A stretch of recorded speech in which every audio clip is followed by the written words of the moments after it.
Nessa aula nós vamos ver, talvez chegar até o capítulo 19, e na aula que vem a gente chega até o capítulo 22, que termina então a análise do texto. Depois disso nós deveríamos ter então 2 aulas para revisar tudo, para ver como um todo, depois de ter analisado o texto, nós chegarmos a um entendimento melhor do livro. Vamos lá então, capítulo 16 e a próxima unidade. Na aula passada nós estivemos no capítulo 16, tá? Capítulo 16, ele vai mostrar lá os flagelos, né? Ou seja, o juízo final de Deus. Foi o que nós falamos na aula passada, né?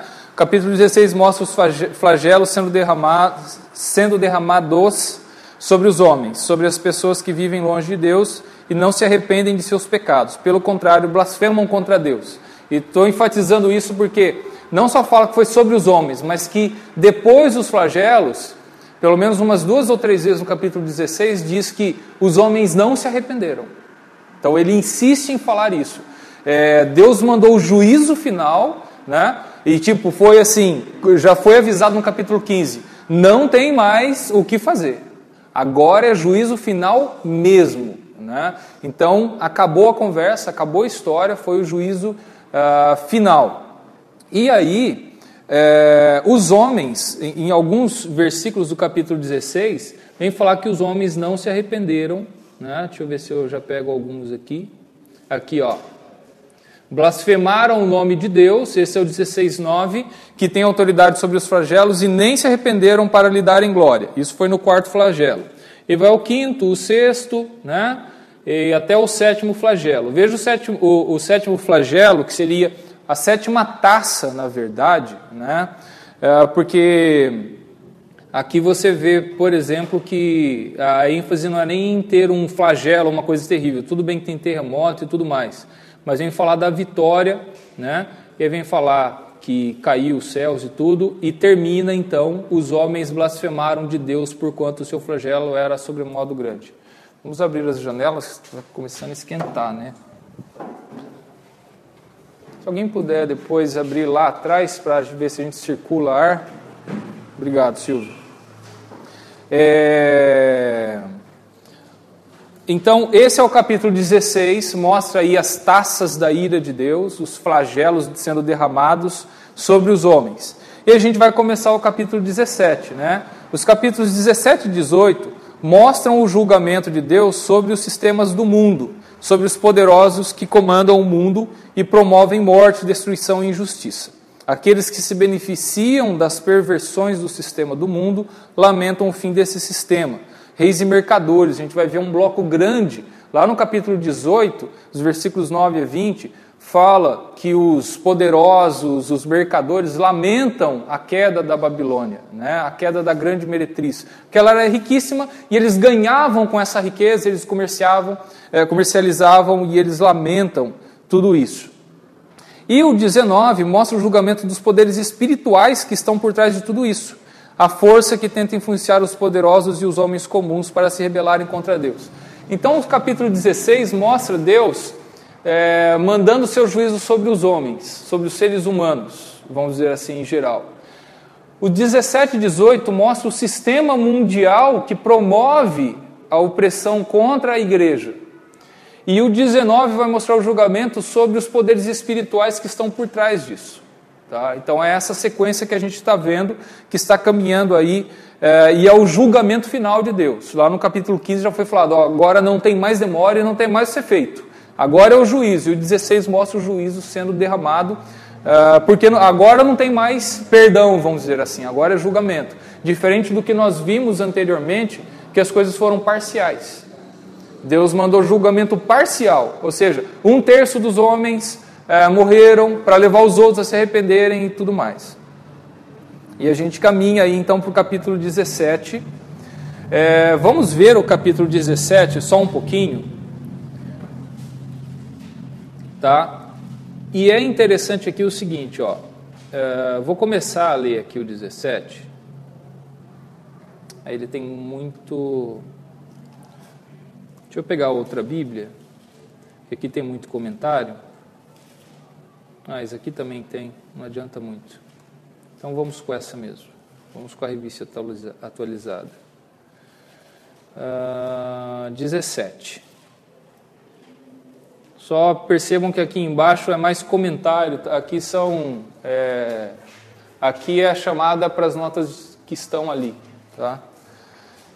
Então é a descrição da grande meretriz. Veio um dos 7 anjos que tem os 7 taças e falou comigo dizendo: vem mostrar-te-ei o julgamento da grande meretriz que se acha sentada sobre muitas águas, com quem se prostituíram os reis da terra, e com o vinho de sua devassidão foi que se embebedaram os que habitam na terra. Transportou-me o anjo em espírito a um deserto, e vi uma mulher montada numa besta escarlate, besta repleta de nomes de blasfêmia, com 7 cabeças e 10 chifres. Achava-se a mulher vestida de púrpura e de escarlata, adornada de ouro, de pedras preciosas e de pérolas, tendo na mão um cálice de ouro transbordante de abominações e com as imundícias da sua prostituição. Na sua fronte achava-se escrito um nome, um mistério: Babilônia, a grande mãe das meretrizes e das abominações da terra. Então vi a mulher embriagada com o sangue dos santos e com o sangue das testemunhas de Jesus, e quando a vi, admirei-me com grande espanto. O anjo, porém, me disse: por que te admiras? Dir-te-ei o mistério da mulher e da besta que tem as 7 cabeças e os 10 chifres, e que leva a mulher. Olha só aqui, preste atenção em primeiro lugar. Nesse capítulo 17, ele é um capítulo distinto dos outros por alguns pontos. Ele é uma das visões ou descrição de visões, uma das mais longas que tem em Apocalipse, de descrever em detalhes. Principalmente depois que ele vai descrever a riqueza também, lá no 18, esse bloco aqui, a riqueza da Babilônia. Ele gasta detalhes para falar. Então você vê os capítulos 17 e 18 falando só da Babilônia, e a gente percebe aí a importância dessa questão da Babilônia para os leitores de Apocalipse ali naquele período, tá?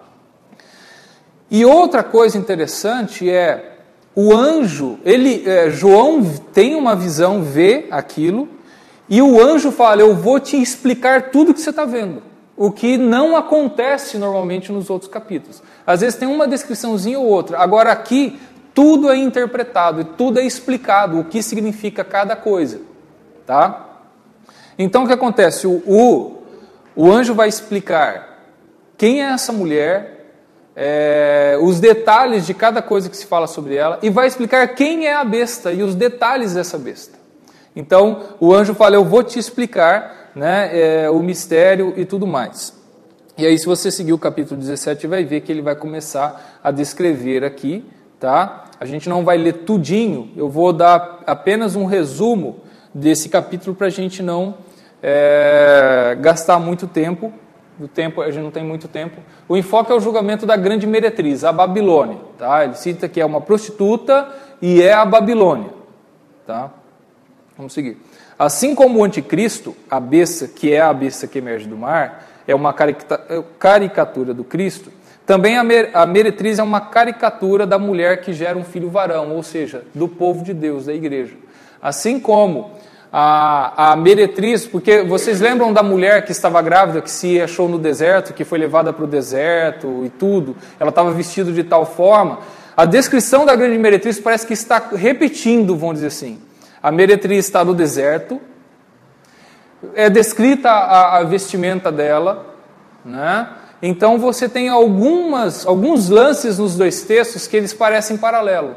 De novo, existe uma mulher vestida. E quem é? Lá ela era uma mulher grávida e ela tem a descendência dela. Agora aqui ela é uma prostituta, já fala claramente, ela é uma prostituta. E vai ser descrito ela.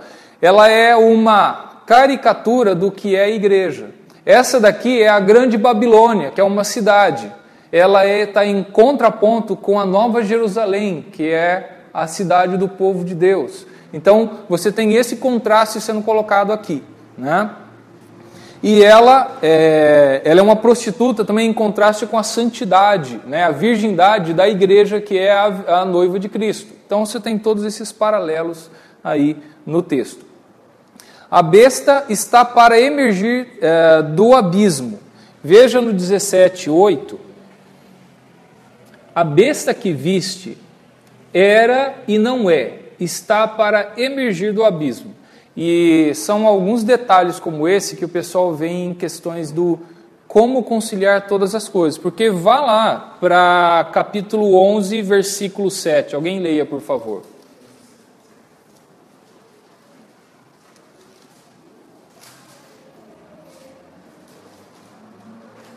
Quando tiverem então concluído o testemunho que devem dar, a besta que surge do abismo pelejará contra elas e as vencerá e matará. Isso. Então, será que essa besta, essa descrição da grande Babilônia, da destruição da Babilônia, dizendo que é uma besta que está para surgir do abismo, né?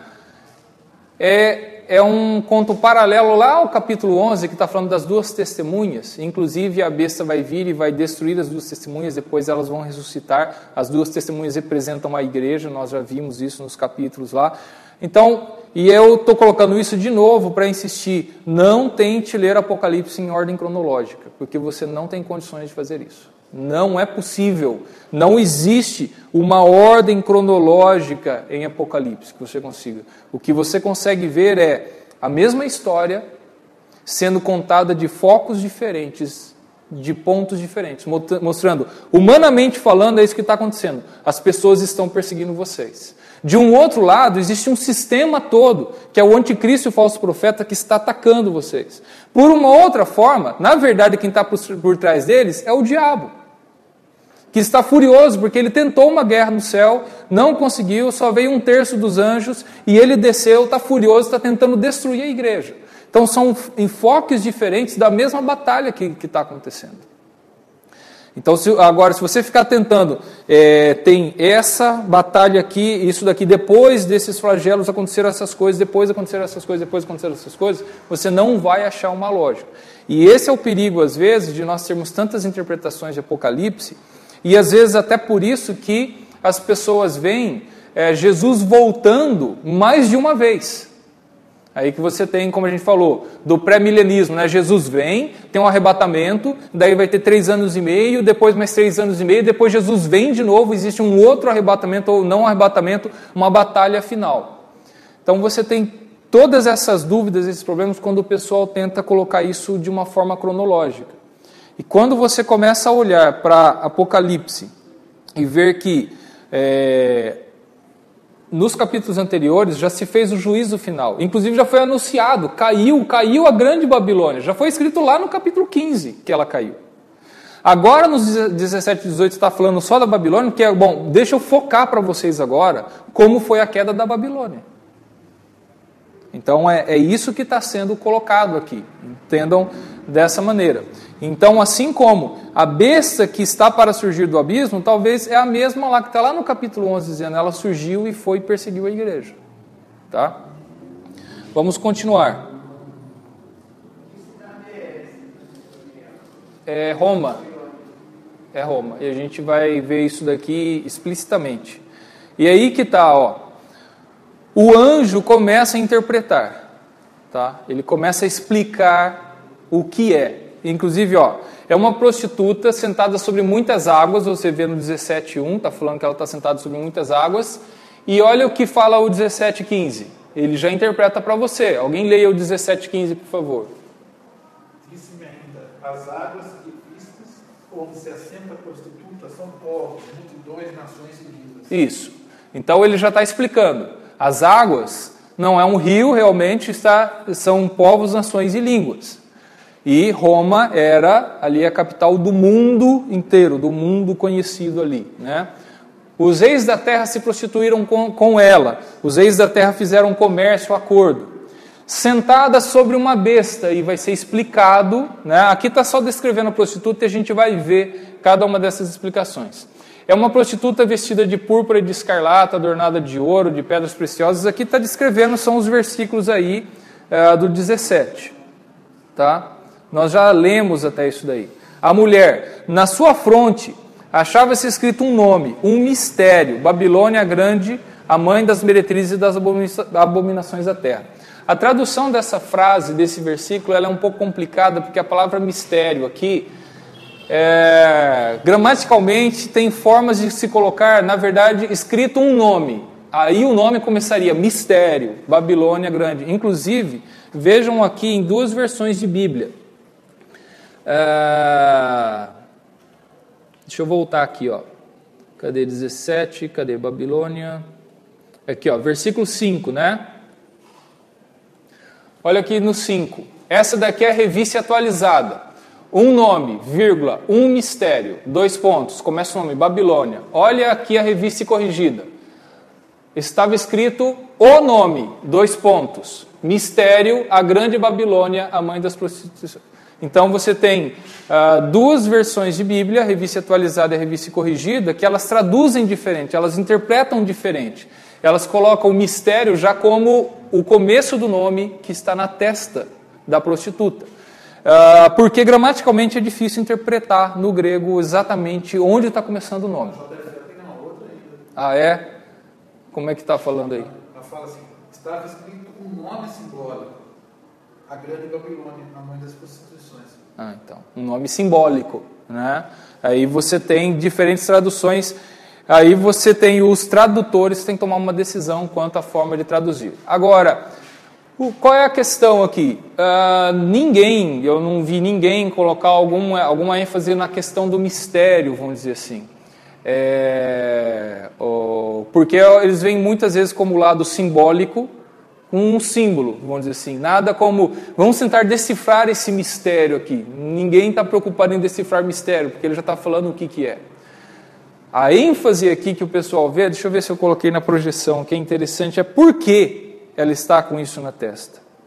Mistério, daí eu já mostrei comparar corrigida com revista atualizada. Mas olha aqui, a inscrição na testa dessa figura feminina sugere que, além de ser uma prostituta, ela é uma prostituta do tipo mais degradado, uma escrava tatuada.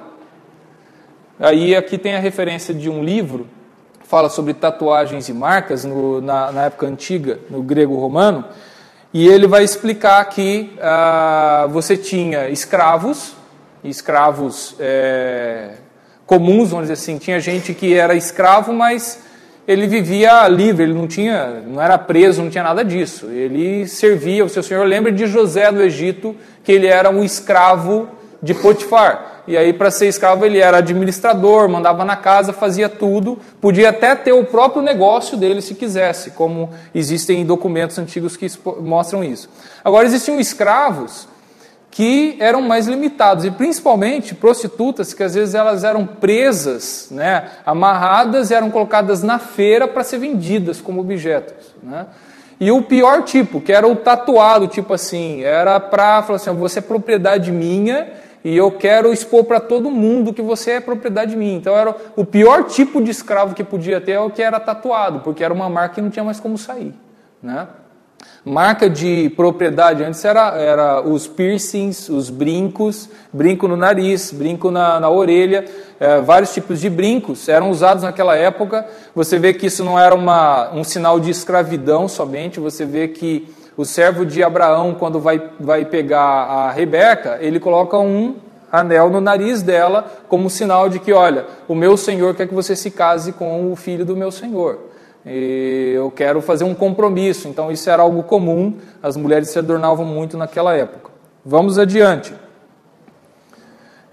A mulher, ela estava embriagada com o sangue dos santos e da testemunha de Jesus, fala o versículo 6. A mulher é a grande cidade que domina sobre os reis da terra, já é interpretado lá no versículo 18, né? E também a besta, tá? Aí que está bastante descrição da besta. Repleta de nomes de blasfêmia, 7 cabeças e 10 chifres, fala o versículo 3. Aí estamos no capítulo 17. 7 cabeças e 10 chifres. Era e não é, está para emergir do abismo e caminha para a destruição, diz o versículo 8. E aqueles que habitam sobre a terra, cujo nome não for escrito no livro da vida desde a fundação do mundo, se admirarão vendo a besta que era, não é, mas aparecerá. Isso é a continuação do versículo 8.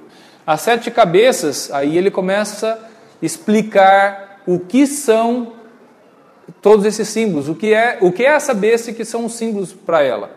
As 7 cabeças são 7 montes nos quais a mulher está sentada. Então veja, a mulher estava sentada sobre rios, mas só para significar que ela estava em cima de todos os povos, línguas e nações. Agora está falando que ela estava sentada sobre 7 montes. E vai falar que as 7 cabeças não são só montes, são outras coisas também. Versículo 9, e olha só. As 7 cabeças são também 7 reis. Então, dá uma pausa aí e pensa o seguinte. Às vezes o pessoal, esse texto, essa profecia do versículo 17, do capítulo 17, está explicando em detalhes cada uma. Agora você imagina as outras, que não tem explicação, e o pessoal fazendo, isso daqui são 7 montes. Não, são 7 reis. E aí ficam brigando, quando o anjo aqui está falando uma outra profecia, que significam tanto 7 montes quanto 7 reis. Então, eu estou falando isso para...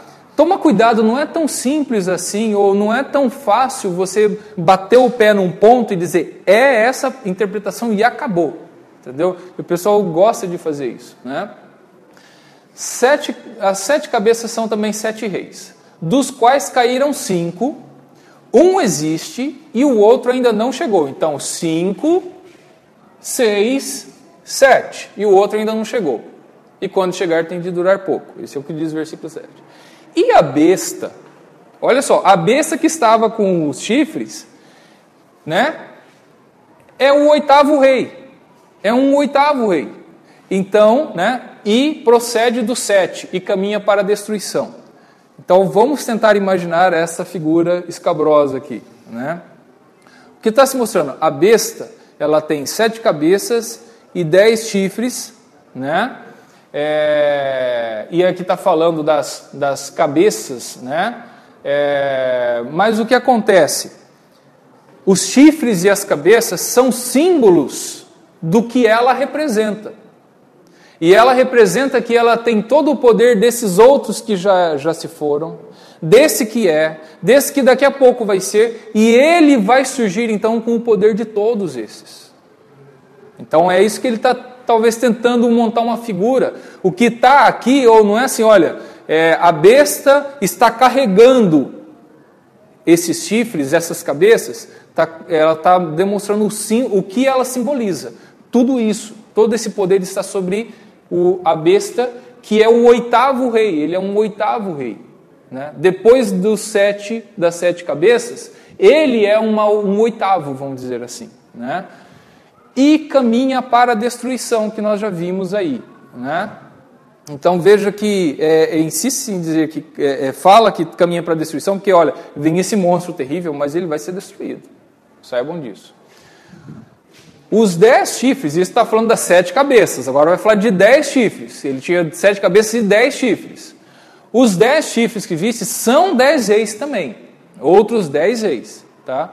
Os quais ainda não receberam reino, mas recebem autoridade como reis, eles recebem autoridade como reis, com a besta durante 1 hora, ou seja, mostrando que a coisa é muito breve.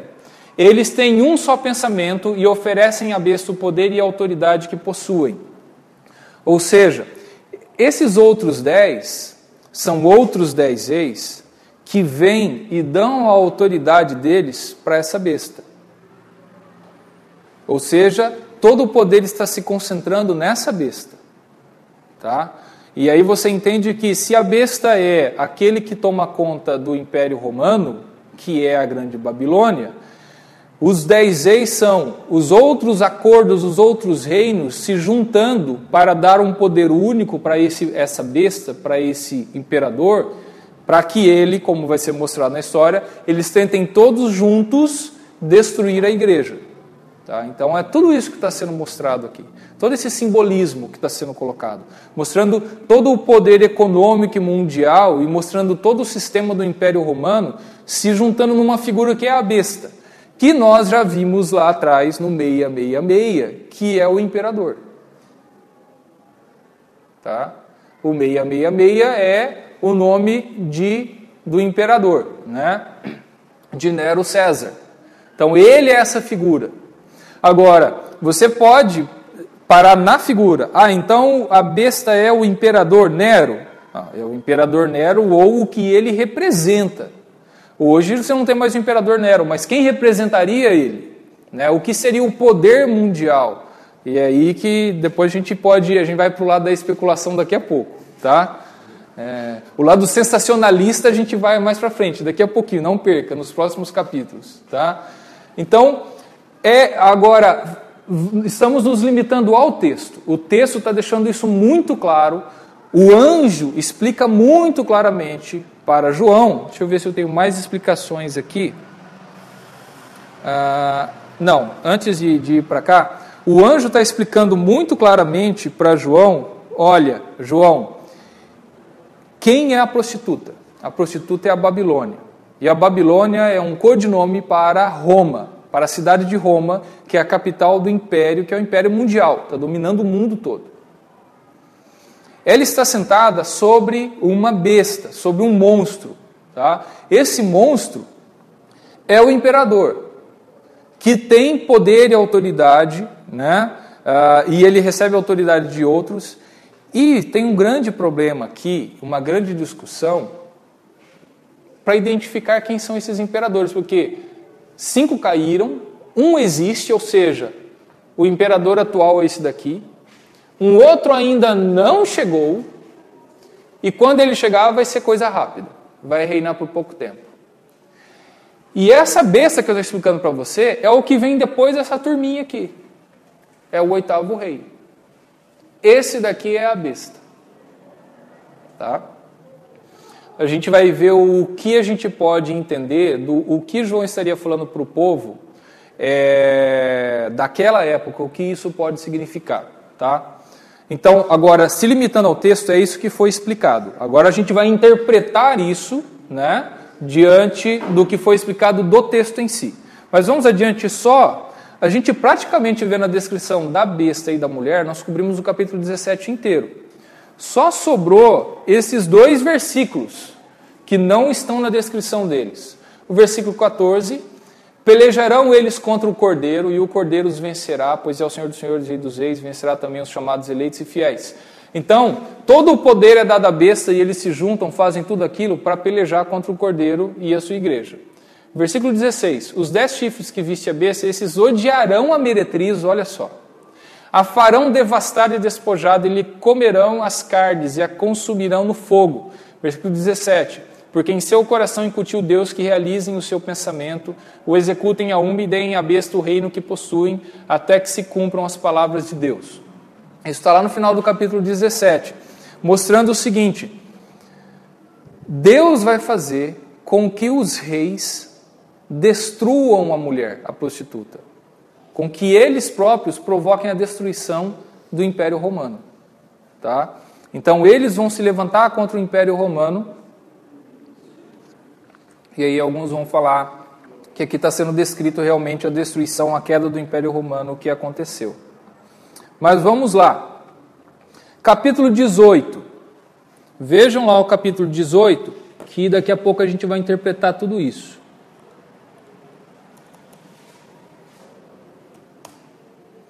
O anúncio da queda de Babilônia.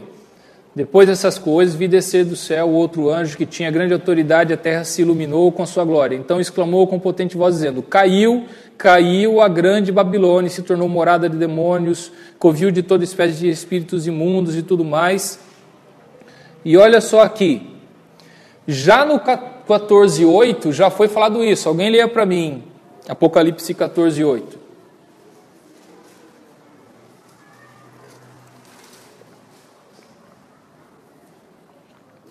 Seguiu-se outro anjo, o segundo, dizendo: Caiu a grande Babilônia, e tem dado a beber a todas as nações do vinho da fúria da sua prostituição. Isso. De novo, perceberam? Já foi anunciada a queda lá no 14. No contexto e na visão do 14. Só que lá no 14, naquela visão, a ênfase não era falar da Babilônia. Estava mostrando uma outra circunstância. Agora, essa queda está sendo descrita em detalhes, tá bom? E eu coloquei aqui alguns versículos. Esses versículos, eles mostram um paralelo do que está sendo colocado aí. A Babilônia vai se tornar, vamos ver pelo menos um, Isaías 21:9, tá? Olha como é paralelo esse texto. Deixa eu ir aqui mesmo. Isaías 21:9. Eis agora vem uma tropa de homens, cavaleiros de 2 a 2, então ergueu-se ele a voz, caiu a Babilônia, olha só, caiu a Babilônia, e todas as imagens e culturas de seus deuses jazem despedaçados por terra, né? E tem mais, a descrição que é feita ali, Isaías 13, 21.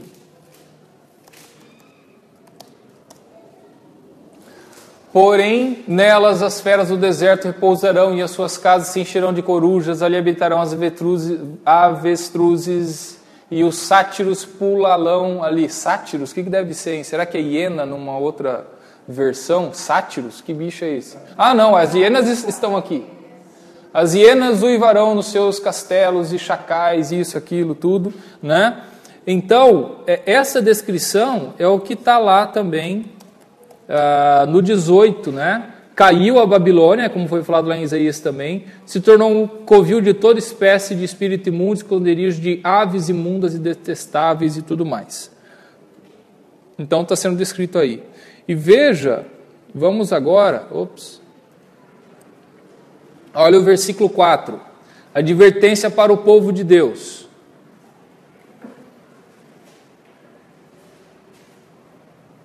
Está descrita a queda da Babilônia e diz o quê? Retirai-vos dela, povo meu, para não ser descúmplices em seus pecados e para não participardes dos seus flagelos. Então aqui ainda está falando do povo de Deus, tá? E é por isso que a gente vê, eu posso entender o seguinte, bom, João, ou na visão, ele está falando para quem está ali naquela época e não para quem está vivendo a queda da Babilônia. Está falando de 2 períodos. Então essa advertência, ela não se aplica para o momento que a Babilônia está caindo, e somente para o pessoal que está recebendo a carta. Não é simples assim, tá? Mas a gente vai caminhar aqui. Tem essa advertência ao povo de Deus. Versículo 7. Estou sentada como rainha. Veja aí no 18:7.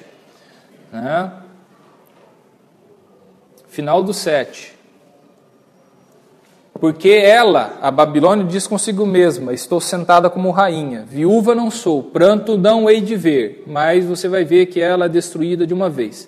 E uma coisa curiosa é que tanto no versículo 9, 9, ora, chorarão e se lamentarão sobre ela os reis da terra, que com ela se prostituíram e viveram em luxúria quando virem a fumaceira do seu incêndio. Então fala de um incêndio. E também fala no versículo 18. Alguém leia 18 aí para a gente. Então vendo a fumaceira do seu incêndio, gritavam: que cidade se compara à grande cidade? Isso. Veja, 2 vezes fala sobre incêndio dela. Alguns querem achar aí que a queda da Babilônia está se referindo aos incêndios que aconteceram nela. Não foi só o do Nero, mas outros depois que foi o que provocou, né? Ajudou toda a queda e uma série de coisas que aconteceram ali. Então está falando do seu incêndio.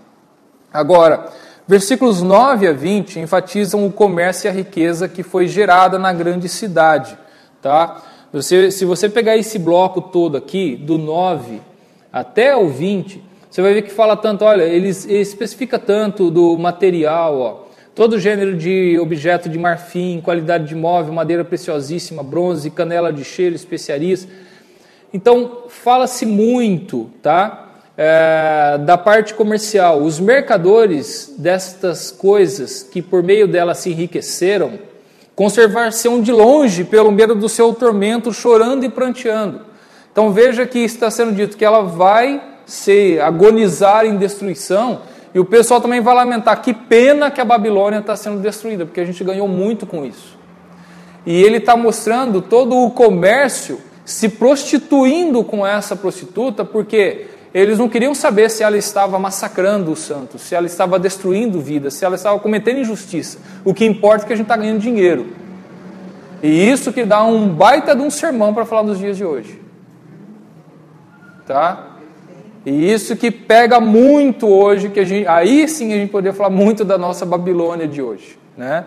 E vem a advertência muito pesada para a gente no versículo 4, foge dela, povo meu, foge dela. Então, E aí que a gente tem que pensar, quem é a Babilônia hoje? Qual é esse sistema mundial poderosíssimo, desse comércio poderoso, e que eu não quero que o mundo mude do jeito que está, porque eu estou curtindo muito tudo isso. Então aí a coisa pega para o nosso lado, pode pegar para o nosso lado, a gente tem que analisar, né? A palavra de Deus tem que realmente falar ao nosso coração, e a gente vai chegar, a gente pode falar mais disso, mas estamos nos limitando primeiro a interpretar o texto, a entender melhor o texto, para depois nós partirmos para a interpretação. O versículo 24, ênfase na morte dos santos pela prostituta.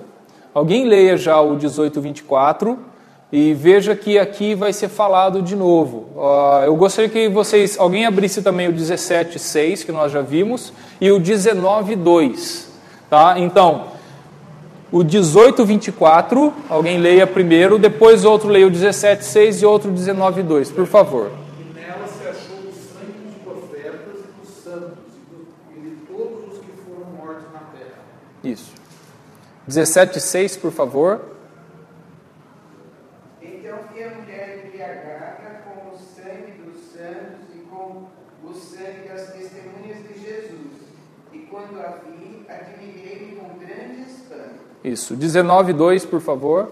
Porquanto verdadeiros e justos são os seus juízos, pois julgou a grande meretriz, que corrompia a terra com sua prostituição, e das mãos dela vingou o sangue dos seus servos. Isso. Quem é essa prostituta? Por que ela é Babilônia? Porque ela é esse monstro terrível dessa cidade. Porque ela destrói o povo de Deus. Ela matou os profetas, ela matou os santos. E ela cabe muito bem o codinome Babilônia, porque foi exatamente o que a Babilônia fez. A Babilônia chegou em Jerusalém, sitiou a cidade, matou o povo, queimou a cidade, destruiu o povo de Deus, levou o cativo para a Babilônia. Então, essa descrição clara, esse paralelo claro que está sendo colocado aí, né? Então, essa é a grande prostituta. Tá? Então, vejam o seguinte, o que nós sabemos claramente, essa prostituta é uma cidade, ela está sobre 7 montes, ela tem uma besta ou um monstro, né? Que é o que comanda tudo isso, ela está por cima dele, né? É ele que está dirigindo ela, vamos dizer assim, ele que está guiando ela. Né? Que é esse que seria a figura do imperador ou o poder do império, né? O imperador significa ali o poder desse império terrível, que é de adoradores de imagens que são inescrupulosos, são sanguinários, que matam com requintes de crueldade o povo de Deus, né? Como muitos foram torturados, foram mortos. Então é isso que está sendo descrito aqui. No capítulo 19, ele começa, vejam no versículo 11, que vem falar de um cavalo branco. Eu estou partindo agora para o capítulo 19, e aqui o capítulo 19, deixa eu só mostrar aqui, eu não estou... E meu computador... tá. O 19 começa falando sobre o júbilo no céu, tá? Mostrando que o povo se alegra, né? Depois dessas coisas, vi no céu como grande voz de numerosa multidão dizendo: aleluia, salvação e glória são do nosso Deus. E você vê esse começo do capítulo 19, do povo de Deus, os 24 anciãos, os seres viventes, os anjos, o povo de Deus, louvando a Deus porque viram agora Deus julgando o mundo todo, julgando a grande Babilônia, julgando o mundo. Agora o Senhor fez justiça, agora a justiça foi executada, eles estão louvando a Deus por isso, né? E de novo, você tem uns 3 cânticos, na verdade é interrompido umas 3 vezes falando, olha, eu vi uma grande voz louvando, depois eu vi os 24 anciãos e continuando louvando, depois uma grande multidão louvando e dando glórias ao Senhor, e mais, né? Alegremo-nos, exultemos e demos-lhe a glória, porque são chegadas as bodas do Cordeiro, cuja esposa a si mesmo já se ataviou, pois lhe foi dado vestir-se de linho finíssimo, resplandecente e puro, porque o linho finíssimo são os atos de justiça dos santos. Veja só, nos blocos anteriores se anunciava, chegou o julgamento, é chegado o grande julgamento, né? Chegou o momento do Senhor vingar o sangue dos santos, e foi sempre anunciado. Agora foi tudo julgado e vingado. Agora chegou a hora de dizer, chegou o momento das bodas. Agora chegou o momento da festa. Então, já no meio, antes de finalizar toda a história do julgamento, que vai ter mais um pedacinho ali, que agora faltam os poderes espirituais serem julgados, né? O julgamento final dos poderes espirituais, do diabo, do anticristo, do falso profeta. Antes disso já foi anunciado no louvor, chegou a hora das bodas. Agora chegou o momento, então ele já está jogando lá para frente, ó, chegou a hora de fazer festa agora, né? O que começa lá no começo, no capítulo 4, que começa a visão, e os santos falam, até quando, ó soberano do Senhor, não julgas, né? Agora está sendo anunciado, ó, chegou a hora agora da festa, porque já foi feito o julgamento, né? Então é isso que está acontecendo aí nessa história, nessa sequência aí. Porque o que a gente vai ter depois, que é isso que eu estou falando, a partir do versículo 11, você vai ter uma guerra agora, né? Cristo, o vencedor da besta e do falso profeta, porque agora a Babilônia já era. Os homens foram julgados, a Babilônia, o sistema do mundo foi julgado, agora chegou a hora dos poderes espirituais, tá? E começa no versículo 11 do capítulo 19. Vi o céu aberto e eis um cavalo branco, o seu cavaleiro se chama Fiel e Verdadeiro e julga e peleja com justiça, os seus olhos chama de fogo, né? Na cabeça muitos diademas, nome escrito ninguém conhece, vestido de manto tinto de sangue, o seu nome se chama o Verbo de Deus. Alguém tem alguma dúvida de quem é essa figura? Não, né? Se você tiver alguma dúvida, classe de catecúmenos, algumas salas ali abaixo, aí você faz e a gente volta para cá, né? Então, está explícito exatamente o que está falando de Jesus aqui. Ele vem para vencer. E o cavalo branco já tinha sido descrito antes, né? No 6:2. Alguém leia lá, por favor, Apocalipse 6:2.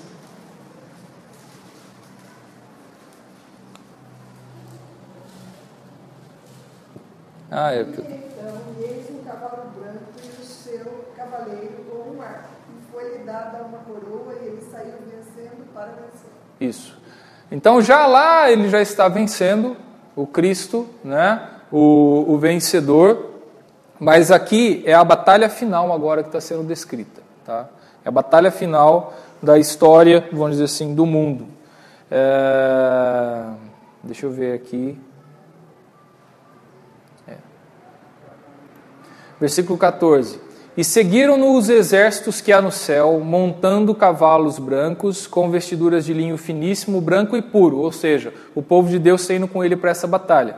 Saiu da sua boca uma espada afiada para com ela ferir as nações, e ele mesmo as regerá com cetro de ferro. Veja quantas referências, né? E olha só. E pessoalmente pisa o lagar do vinho da fúria da ira do Deus Todo-Poderoso.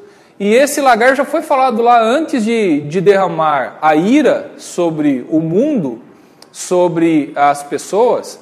Antes de derramar lá os 7 flagelos, né, as taças, esse lagar já tinha sido pisado.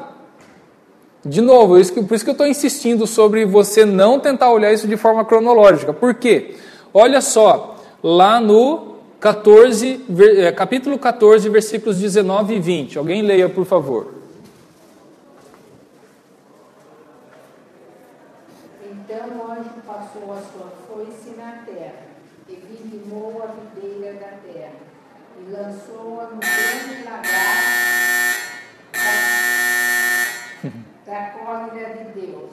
E o lagar foi pisado fora da cidade, e correu o sangue do lagar até aos freios dos cavalos, numa extensão de 1.600 estados. Isso.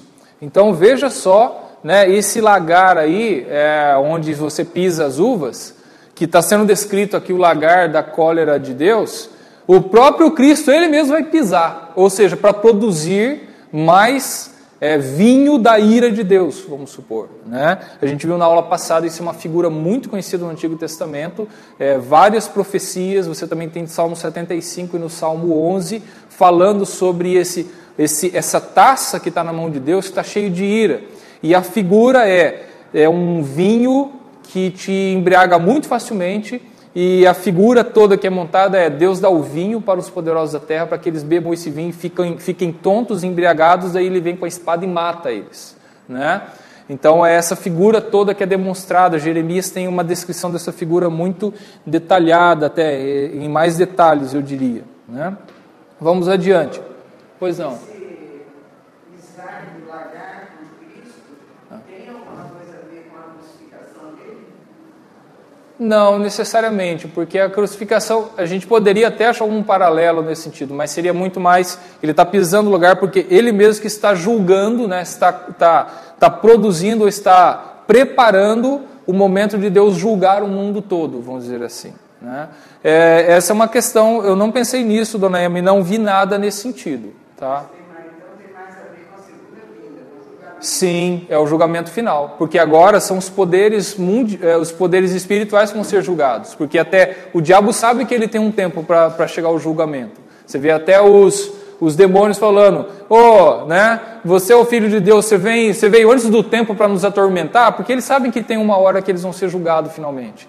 Agora esse lagar, Jesus está pisando vamos produzir a ira de Deus, vamos dizer assim, agora para destruir o diabo, os poderes espirituais, porque os mundiais já foram julgados. Então a gente vai julgar agora os poderes espirituais, né? Deixa eu ver agora aqui onde estamos. Aqui termina, você vê, vamos terminar aqui o 19, a espada afiada.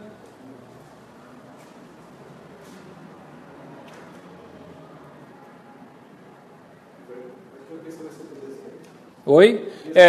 Porque a gente vai chegar no capítulo 20 daqui a pouco, que a gente não vai ver hoje, é claro, que vai ser a prisão de Satanás e tudo. Mas você vai ver aqui, não vai dar tempo da gente ver, até por algumas coisas que eu preciso mostrar para vocês ainda hoje, já apertou a campainha, né?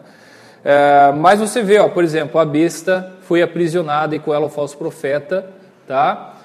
E os adoradores foram lançados vivos dentro do lago de fogo que arde com enxofre, tá?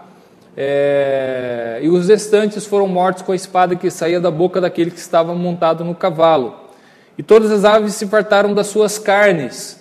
Então está se mostrando, essa é a batalha final, aquela batalha do Armagedon que a gente viu na aula passada, que o pessoal, a besta reuniu todo mundo, inclusive o último flagelo foi secar o rio Tigres, mostrando que todos os outros povos viriam, se juntariam para juntos tentarem uma batalha contra o Cordeiro e todo o seu povo. Está sendo descrita aqui essa batalha agora. Tá? Aqui no final do capítulo 19 é essa batalha sendo descrita. A batalha do Armagedon, que o pessoal faz todo um negócio, né, com ela.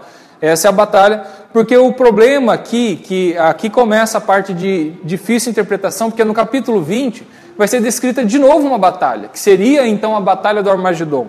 E aí que tem as grandes divergências. O capítulo 20 é o grande ponto que existe a divergência sobre pré-milenismo, milenismo, tal, pós-milenismo, que é onde vai falar do milênio, tá? Mas a gente não vai parar, a gente não vai chegar nisso hoje, a gente vai ver na próxima aula. O que eu queria mostrar aqui é toda a interpretação sobre a Babilônia, sobre Roma, tá? O quê? Essa daqui é um mapa antigo de Roma, tá? E ele mostra realmente que tem 7 montes, tá? Tá descrito ali, inclusive, olha só, um livro recente, Os 7 Montes de Roma. Isso daqui é um livro da Universidade de Princeton, tá? Então, sim, existem 7 montes em Roma, onde Roma foi construída. Então, é explícito dizer que a mulher está sentada sobre 7 montes, é explicitamente falando sobre a cidade de Roma, tá? Mais do que isso, olha que legalzinho, essa moeda de Vespasiano, da época do ano de 68, e olha isso, Roma, a mulher sentada sobre 7 montes, aqui é aquele animal, a loba com Rômulo e Remo, tá? E você tem toda uma figura, e o que os arqueólogos entendem é o seguinte, o que está nessa moeda, era na verdade antes um afresco, um relevo feito ou em bronze ou em mármore, que deve ter se perdido, devia ter várias cópias até, E o que não sobreviveu, mas foi replicado, vamos dizer assim, em moedas. E o que João está descrevendo da grande prostituta é esse afresco que ele via também. Tá? Então é uma mulher realmente, porque Roma ela era chamada também de deusa. Tá? Inclusive ela era adorada como deusa. Tá? Ela tinha outros nomes na cultura grega e tudo, mas a cidade de Roma era vista como uma mulher sentada sobre montes e isso, aquilo, tudo. Então, é explícita a alusão. Tá? Tem mais. Olha isso daqui, agora chegou o momento da especulação. Tá? Eu sei que já, né?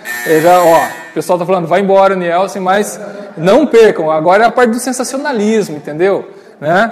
O quê? Se você quer achar o anticristo e a grande Babilônia hoje, seus problemas acabaram, né? Chegou o momento da especulação da aula. O que acontece? Com isso, você tem os montes, Roma e tudo mais, as pessoas veem hoje, algumas pessoas veem motivos, tá? Para querer achar, quem é a Babilônia hoje? O que é a Babilônia hoje? Daí, anos atrás, quando surgiu o mercado comum europeu, falaram, pronto, é o renascimento do Império Romano, é o renascimento da grande Babilônia e tudo mais. Aqui tem umas imagens que ajudam você a especular isso. Tá? Infelizmente hoje o mercado comum europeu já não é lá aquelas grandes coisas, né? Então agora você vai ter que achar outra Babilônia agora, né? Mas você vai... Eu até estava falando para o Cleiton recentemente, quem sabe agora a grande Babilônia surge porque o mercado comum europeu está se juntando com os Estados Unidos para fazer um mercado comum. Agora sim, né? Agora vai surgir o anticristo. Olha só isso. Esse prédio é o prédio da sede do parlamento do mercado comum europeu. Tá? O que o pessoal diz é o seguinte, essa daqui é uma tentativa de fazer uma réplica ou uma caricatura da Torre de Babel. Por quê? Esse formato ele é muito peculiar, está em construção ainda, né? Está sendo feito, ele é desse jeito, tá? Não está em construção, ele já está pronto, ele é pronto desse jeito. Esse é o design. O design dele é entender que está sendo construído. E ele parece muito com um quadro muito famoso sobre a Torre de Babel. Esse quadro. Entendeu? E daí o pessoal faz isso daqui, ó. Né? Então, entenda o seguinte, no Antigo Testamento, Babel e Babilônia é exatamente a mesma palavra, tá? Foi só o pessoal só dá uma mudadinha aí na sua tradução, para você não questionar porque Babel é exatamente a mesma palavra, tá? Você só tá Babel e Babilônia ali para você não questionar porque Babilônia está lá em Gênesis. Aí é outra história e a gente não pode conversar sobre isso, que vocês são novinhos ainda, tá bom? Então, oi? Do Eliseu? Coliseu. Tá. É verdade, não tinha visto o Coliseu. Tá? Outra coisa, olha o que nós temos no mercado comum europeu. Uma mulher sobre um animal. Tá? Isso daqui, olha aqui, ó, mercado comum europeu. Tá?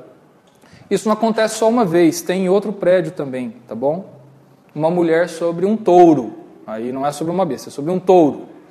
E você tem uma moeda, inclusive, que tem uma mulher sobre um touro. Então, pronto, você achou, né? Olha que legal, que sensacionalista, né? Acabou, gente. Chega de sensacionalismo. O que está acontecendo aqui? Mitologia grega. Inclusive, esse daqui é uma moeda de 2 euros da Grécia, tá? Não é o 2 euros do mercado comum europeu inteiro, é só da Grécia. Cada país tem o seu euro lá, tem a sua moeda. O que acontece é o seguinte, existe uma história sobre como surgiu a Europa. A Europa era o nome de uma deusa, né, de uma moça, de uma mulher, e Zeus, se apaixonou por ela. Aí Zeus fez o seguinte, ele se transformou, se tornou em touro, virou em forma de touro e ficou lá perto dela. Foi lá ficar em volta dela. Ela se encantou com o touro, se apaixonou pelo touro e quis montar nele. Aí ela monta nele. Quando ela monta, o Zeus toma ela, voa até Creta, até a ilha de Creta com ela, aí ele se revela quem ele realmente é. Só que ele a violenta sexualmente e faz ela ficar grávida. E ela dá à luz ao filho Minos, que deve ser o Minotauro. Né? Não tenho certeza se essa parte é, mas o filho se chama Minos, não sei se é o Minotauro. Então ficou a história de que essa mulher, a Europa, ela, depois disso, é ela que foi quem gerou toda a Europa, tá? Que teve toda a Europa. Então essa figura de uma mulher sentada sobre um touro é uma figura comum na Grécia que remete a essa história. E o que acontece? O pessoal usa muito essa figura para simbolizar a Europa.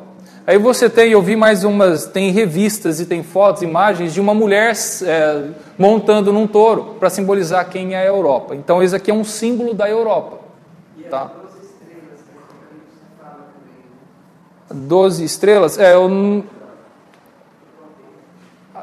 Mas eu não sei sobre 12 estrelas, eu não lembro de alguma referência em Apocalipse, eu não lembro,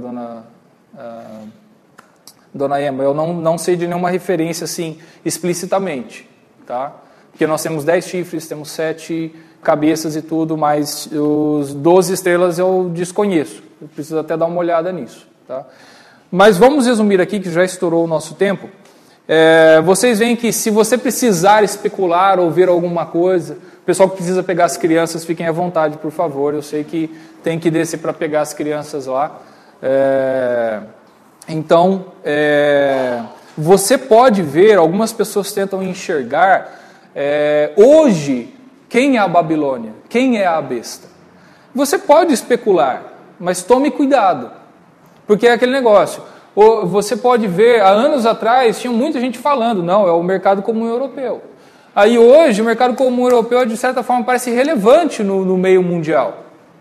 Tá? E aí você pode ter, hoje, a China, quem sabe daqui a 10, 20 anos, é outro país, ou é outra força, ou é esse mercado que se une. É tudo isso que a gente tem que questionar. Até o Daniel, ele falou que quando ele deu aula aqui, ele falou isso para quem assistiu a aula do Daniel de Campos aqui, ele falou assim, você pode tentar ver os sinais dos tempos, vamos dizer assim, tentar enxergar quem seria a Babilônia hoje, quem seria o anticristo ou a besta hoje, mas a partir do momento que você começa a enxergar coisas que condizem, você pode imaginar isso, mas não fuja da Bíblia. Não encontre o que não está na Bíblia, né? E aí tem que tomar muito cuidado, tá bom?